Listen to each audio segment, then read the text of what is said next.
Okay, we're back with Fumble, and this time it's Blood Bowl 2020. So it's been a little while since I have recorded one of these recaps. So let's see how we go. This was my first round NAF Championship game, which is the first, not NAF Championship, the first NAF Fumble tournament on Blood Bowl 2020. I can't even remember what the theme is. Oh yes, the good, the bad, the fair, and the ugly. So it's the first one I think that hasn't been associated with a tournament. Thinking about it, but maybe it is a tournament as well. I don't know. So this was my vampires against PanicoBlack, who is a top tabletop coach, and he was using Tomb Kings, who are quite impressive in this rule set. They are chonky.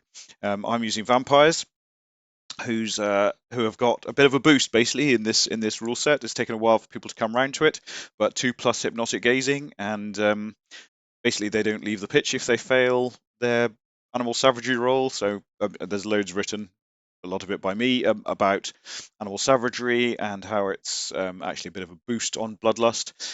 So we'll see how we go. So Tomb Kings are an interesting one. I've got my next game against Wood Elves in the second round coming up, and the gaze may actually be even better against them, because when you gaze a Tomb Guardian, it still has Strength 5, whereas you gaze a War Dancer, it doesn't have block and dodge anymore, which is going to be absolutely marvelous. So I've taken a block dodge ball carrying vampire. I've got 2 pro. I'm only limited to 2 in the rule set here. I've got a dodge vampire, which is fun. Leader for the extra reroll takes me up to 4, I think. And then I've got a block lineman. I've got a wrestle lineman, which was a mistake. I should have gone 2 block. Oh, maybe I couldn't go 3 block. That's probably why I did it. So I've got a wrestle lineman, because basically, once you've gazed a player, it's like he doesn't have block anymore. Um, so having wrestle doesn't actually advantage that much, but I suppose it's reasonable in defense as well. And then the rest are just dross. So let's see how this game goes. Um, so I lost the toss, and he chose to receive, I guess hoping to kill lots of my players, before I had a chance to do anything back. I set up asymmetric, hoping that his Tomb Guardians would all be focused on one side of the pitch to duff me up, but he's too good a player for that, so he spread them out. This fairly standard Tomb King thing. He just put all 4 on the line. Go, yeah, fight me. So that's cool. What's he got? He had a leader throw ra, and then he had a mighty blow tackle, who was a bit of a worry, and another mighty blow. So with all the super strength, he's got a brawler, which I think it might have done something actually in this game. So he's certainly going to outstrength me, and he's going to try and wipe me off the pitch. So yeah, so I started with the blitz, which was nice. So got the block thrall into action. This was an error complete. Like I played vampires, but for some reason I thought it'd be a good idea to set all 5 up all together, which means they eat each other. But I got away with it. So if you're playing vampires, don't use this setup, is basically the upshot there. But yeah, so I brought him over as chomping, but then I forgot, because I thought I had 1 player left. I was going to move a vampire up to a bit more pressure on the board, but I forgot that I only had 5 moves. It takes a bit of a while to get used to the old 20 rules, but it does mean that the ball is way back here. He's going to have to bring loads of players back. They're going to be far away from the Tomb Guardians, and I should be able to get some pressure onto the ball. Maybe stop him from caging up in the middle, or make it more difficult for him to do so. But basically, it's not an ideal situation for him. The deep kick is a bit tricky, and what I was doing here, yeah, so blitzing there, so the plan was to knock him over, and then do 2 go for it's to pressurize, to force the blitz down here basically. But I pushed him back, so I just stopped there. It's fine. And then just getting a vampire into the mix there, then gazing there, and then just bringing a vampire through here. This is the one with dodge. Let's see how dodge does. Snake eyes, brilliant. Love a bit of dodge. So yeah, so the gaze is this circle, obviously, and the question mark is animal savagery. So animal savagery, you lose your tackle zone. If you don't have anyone to bite, if you don't have anyone to punch next to you, basically.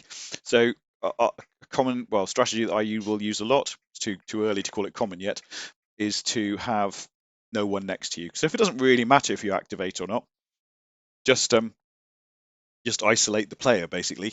And it was usually important. So I just left it there. So what's going to happen here? Now I do want him to move, so I'm bringing a thrall over next to him. Because what's going to happen here, he's going to come over and gaze this one. So he fails the animal savagery, has to eat him. he just knocks him over, so that's fine. Gazes him, so now I've got a stroll with this guy into the into here. I just need to put someone in here to cancel this tackle zone as well. So this vampire is going to come out. Oh no, he's not. He's not come out. So yeah, just use that thrall, and then I'm going to bring a thrall over here to. Right, I'm going to bring a thrall over here so that he can definitely do the blitz. Now, it's only 2+, but there's no point in risking him not doing it. That's the thing. You will never lose. You'll never lose a blitz.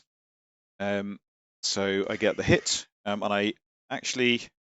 So he didn't have block. I didn't want. So what did I have? I had 2 players left to move. I could have taken the both down there with possibly with hindsight. I should have taken the both down, because I could have easily have not knocked him down, and it did use up one of my rerolls, and I only had a couple players left to move. So I think the better play there would have been to take the both down. So we'll see how that goes. But so it bounces over there, but basically I'm forcing pickups from Tomb Kings. Do put my players into danger. So my guys are none out still. Oh, there's one out. So they're leading a slightly charmed existence, but so is his. He's picked up the ball again. So that's 2 pickups from the Tomb Kings. And they're on 75%, so you'd hope that they would fail occasionally. So what's happened here? He went in and gazed him. So now he stood up and gazed him, which was a bit lucky, really, I think, and irrelevant, mostly. But basically, he can now come round, I think, gaze. Let's see what I had to try to plan. So he's going to gaze this one. So that's 3 gazes. It's all on a 2+. And so then this one's the blodger. He can just fails the animal savagery and just chomps on this guy, and then just strolls through and punches the guy who knocks him over. Follows up. He's got blodge, but he's got a tackle guy around somewhere. It's a bit troublesome. And he again, I used up a reroll on that one because I wanted this guy to do something. But again, maybe that would have been better not to. But he was my block piece, so I didn't really want to lose him either because he's actually a block thrall is actually really useful because the vampires can remove the block from the opponent, and then the block thrall can come in and do the punching. So he used a reroll there. He thought about that for about a minute, I think it was, and then used the reroll, which could have been terrible. If he double skulled that, then this guy would have just been zoom and away. So, but he got the pow on my blodger. Oh, he had tackle, so and just stunned him. So yeah, armor rolls are good. He splattered my guy, so using the reroll there was slightly pointless. So starting to become a bit painful now, and also a 3rd pickup in 3 turns. No problem there at all. I don't think he actually used to reroll either, actually. So well done him. And what have we got here? So gazing there, and then dodging through, and straight away only 1 gaze to get the ball carrier down. Ball is in a reasonable position now. So he comes around to there and then gets the gaze, and he just blocks him because there was no real way through there. But I'm just relying basically on forcing pickups and a pickup failing. So he can't really decide what he's going to do until he's sort of taken quite a lot of his turn, basically. So he made the pickup again, so 4 pickups in 4 turns. That's all you could do with vampires, and against Tomb Kings. But again, there's no protection there, so gaze this one. Got away with it, but happy days. What was the gaze there? So that was a 4+ because of 2 tackle zones there. But it does mean this guy can just stroll through and block. So here, fails the animal savagery, even though he's blitzing, so that's a 2+. So that would have mean lost the blitz. Didn't have any protection near him. Could have used a vampire potentially, but want to. So I used a reroll. That mean that and then dodge. So that wasn't bad because I could have used a reroll for the dodge as well. So knocks him down. So I've now knocked the ball loose 4 times in 5 turns. I do quite like playing vampires with this as well because you get the roar. Excellent fumble sound effect. But I am very aware that I'm somewhat short of players at this stage. So that could have been bad. So he brings in and pushes free, and a little bit of punchy punches. It's still got the blitz. Right, failed the pickup there. Yeah, he didn't get to use. No, he did use the splits. Right, so failed the pickup. So can I get the ball? So I've got 1, 2, 3, 4. I've still got 5 vampires on the pitch. Oh no, my vampires have gone off. Now I made a mistake in this turn, as I can remember. This was last week. So Trying to remember what happens. So he comes round and gazes here, which means that I can stroll in and get the ball. Just a quick punch there, because this is quite a dangerous little fella. But I just get the push there, and it's 2+ to block. We shouldn't have followed up because he was quite dangerous. So what we're doing here, now we are looking at a blitz. So I'm just taking him out. And then what I should have done with this guy is moved next to this vampire, so that the vampire was guaranteed a move, because the vampire could have come around here, got the ball, and then chucked it over here somewhere, ready for someone to pick it up. Whereas in fact this guy stood over here because I was going to go get the ball and throw it to him. That meant it was a 4+ animal savagery on the pass, and I failed. I could even have brought this guy around. Yeah, so at this point I'm thinking it's not looking so good, but he's only got 2 turns to get the ball down the end. He needs to pick it up as well. So um, it's not looking great for him, but he is splatting my dudes. So he just gets into a sort of sensible position, hits some dudes, and then fails to pick up. So that's fine. No one's going to score. Now, I don't think I played this turn very well either, so I'm hoping to do better when I do it later, to be honest. Because what I should have done was get this guy into a better scoring position, I think. Whereas he, in fact, I just punched him. Like punching people. So if he'd, so he could have blitzed there, I think, and then run off down here, and that would have been all right. He just failed the savagery, and that's fine. He came around because he could do with doing stuff. Now, with that gaze there, if this guy had blitzed and run down here, this one would have come and done the throw over to there. Whereas, as it was, I think I was left with not very much, basically. So he used the blitz. So I think a better plan would have been to go for the 3-up pickup with the reroll as well, dodge out, and then chuck the ball down there. Oh well, but also at this stage I was thinking, well, it's 0-0, and I'm going in to half time, and I'm still got a chance of scoring as well, actually. And he punches this guy. So this is huge. My KOs both come back in a minute. Yeah, just do some punching. Yeah, so my KOs, yep, 5 and a 6 on the KO. So I'm going into second half with 10 players, which is great. So just tying up the Tomb Guardians and then dodging out, because they're dodging on 2+, obviously. Tying up the throw rod there, but that's probably not a good idea because he gets punched in a minute. Though throw rods can punch as well as anyone when they've got 2 chums with them. But he does commit quite a lot of players over to this side, and so the inevitable thing is to go over there and then just switch the ball to the other side. With help, there we go for it. So he's pretty safe there. I'm quite happy with how that all went. So he's got 2 Tomb Guardians here, completely out of the game. Throw Ra pretty much as much, and the Blitz Ra can get back in.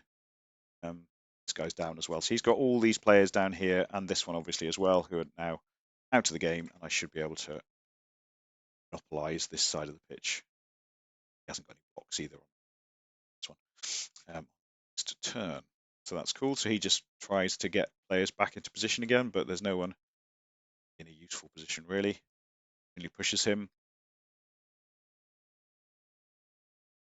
I can, and now I mess up somewhat in a minute. That this guy blocks him, and I get pushed back and are both down, and then I forget how pro works on Fumbbl, and so instead of choosing to re-roll the both down, I choose the both down, and that basically ends my turn with this guy not having stood up. This guy is still in a tackle zone. This guy completely out of position. He was going to come around as well. So all very non-ideal. So I've left. So from a fairly commanding position, I managed to chuff it up somewhat. But so here comes Mr. Tomb Guardian. Has 4 dice on my blodger. So looking for a power with 4 dice. Uses the reroll, but just gets a load of pushes. So that is good. And then here I've got a 1 dice needing a push basically to score. So get the power, 2 go for it. We're rolling over the white line. So 1-0 up. He's got 5 turns to score back. So I'm feeling all right about this. And then an insane kick, so I feel even better about it now. He starts to kill my dudes, which is unfortunate. Only one of them actually die as well. Yeah, so 2 off the pitch. So I'm down to 1, 2, 3, 4, 5, 6, 7, 8 players, which is not ideal.